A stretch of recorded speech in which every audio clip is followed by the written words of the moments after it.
What? You still ain't heard it? You nigga. Anyway, my reaction to Boosie's Swamp Stories. It couldn't have came at a worse time. He going through legal troubles. I don't know why. Everybody want to be like Trap Lord Ross. This is just an attempt to be like Trap Lord Ross. And then dude is kind of like Trap Lord Ross, like a dude that's not black, capitalizing on black negativity. The same way we do. So, but he just doing what Trap Lord Ross. Trap Lord Ross did the King Von thing. Then he did the NBA YoungBoy thing about how they big murderers and they biggest demons in rapping. So now, basically, Swamp Stories is basically like an American version of Trap Lord Ross. So now he decided to do a story about Boosie and retell us the stuff that we already know already. He basically said everything that we already knew. We done heard Boosie's story a million times. I think he touched on like a lot of stuff before Nipsey, because to a lot of people, a lot of all that stuff happened. A lot of Boosie's tragic story, as far as him like wreaking terror on Baton Rouge, a lot of that people think that starts with Nipsey, but all that started way before Nipsey. See, I told y'all already when I first moved to Texas, this how I knew everything with Boosie was real. When I first moved to Texas, I started cutting this dude from Baton Rouge. I ain't gonna say his name, but he knew about Boosie and them. This before Wipe Me Down. This before Zoom. This before Swerve. This before all of that. This was like I didn't even know who Boosie was when he told me about him. I was getting his haircut. He was getting his haircut by me. He's from Baton Rouge, and this is when New Orleans had a big name and all that. And he was just real caught up and let me know that Baton Rouge was this, Baton Rouge was that. I was kind of tied in with like Louisiana early, like Monroe, Lafayette, Shreveport, Lake Charles. I already knew about these places. You know what I'm saying? Texas got a lot of people from Louisiana, so you end up meeting a lot of people from Louisiana that's not from New Orleans. So I already knew about Baton Rouge, and I already knew Baton Rouge was like the second little city in line for as far as the notorious like name. But I remember this dude like, yeah, man, it's this rapper named Lil Boosie, man. He a little dude, man, but he getting everybody whacked out there. And I just remember thinking, what? Nigga, that's crazy. He was just like, yeah, man. And the way he was saying it, it was like he was nervous in the barbershop. Like he was in the barbershop like, ain't nobody from Baton Rouge in here, right?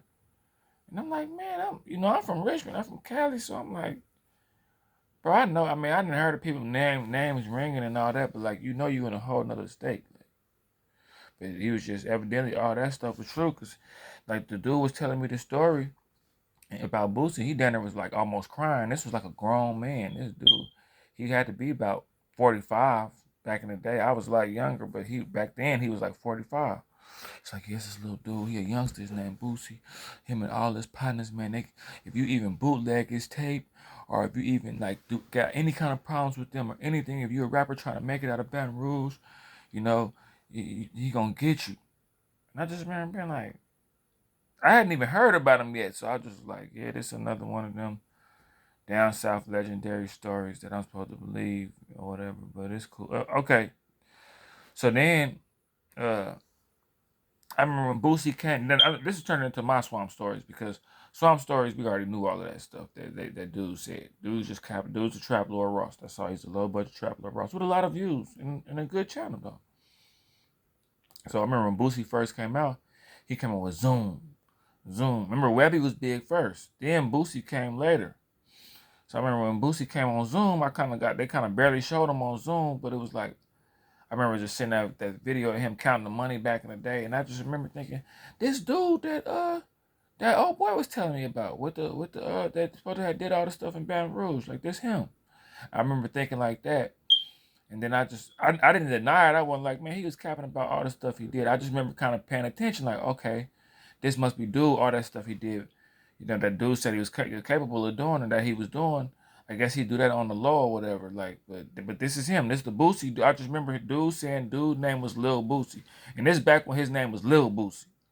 Like his name Boosie now, but this back when everybody put the Lil on his name first. Lil Boosie, Lil Boosie. It was Lil Boosie first. So I remember when he got caught up and all that stuff started happening, and they started talking about how this person he was hiring this person to do that. This person was doing that. They killed this person. They did that person. They did. I just remember thinking to myself, damn, dude was telling the truth. This true. This is true. Cause I remember when cause you know I got a bunch of partners from Cali and the West Coast and all that. And I just remember when he was getting in all that trouble, Boosie. People was like, man, you think he did all that stuff? And I would tell people, man, he did, bro. Like, I remember a dude telling me about him before he even blew up that he did all this stuff. Like, before Boosie was even known as a rapper, I heard about what he did in the streets.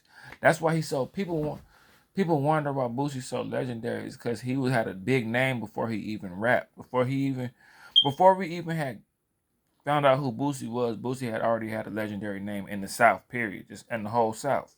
A lot of people don't know that.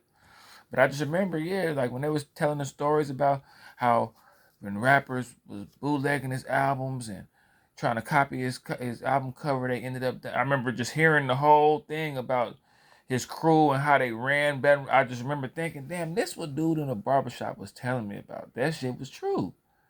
That's crazy. It's a small, I was like, this is crazy, bro. Dude told me all the stuff on the news, Torrance Hatcher, all this stuff that they was talking about. I was like, damn, that's crazy. Dude really sat in a chair and told me. And I thought dude was landing on thick. Like, imagine if somebody tell you all the stuff that Boosie got caught for, but you don't even know who Boosie is. I'm like, man, you from Baton Rouge. You just trying to put on Phil City and tell me some hood story. Nah. Dude didn't even go into detail. Dude didn't tell me everything like when I actually found out. That's what I'm like, damn, bro. Yeah, so Boosie is the boogeyman for real. Like see, one thing about being from the streets and coming up in this shit, you gotta know who a brick wall and who not. And ain't nothing wrong with ain't nothing wrong with not going down that street. Ain't nothing wrong with not hanging out with this group of people. Ain't nothing wrong when this group of dudes come around and move around because you know they into or they start stuff with people.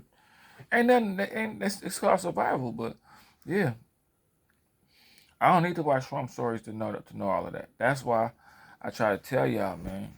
I'm a personal trainer. I just got my L's. If y'all want to get in shape, man, y'all just start getting at me. I'm starting to do more lives now. Man, y'all like, share, and subscribe, man. I really want to try to get y'all the game on this fitness, introduce this fitness lifestyle to y'all. And I'm not some corny trainer or nothing like that. Nothing wrong, nothing corny about fitness at all, but I do it from a real perspective. You know, I compartmentalize all the little stuff around fitness and just make it tailored just to you in your life. You know what I'm saying? Like, I'm on the go every day. You know what I'm saying? I got a few different jobs. I'm a barber, a trainer. I do a few different things, but I find time for fitness. It's not as hard as y'all think, bro. People think that doing this is hard. It's not. You just got to be dedicated. You just got to be focused, bro. Take about 30 minutes a day, 5 days a week. So y'all get at me. But yeah, that's my reaction to the Boosie Swamp story.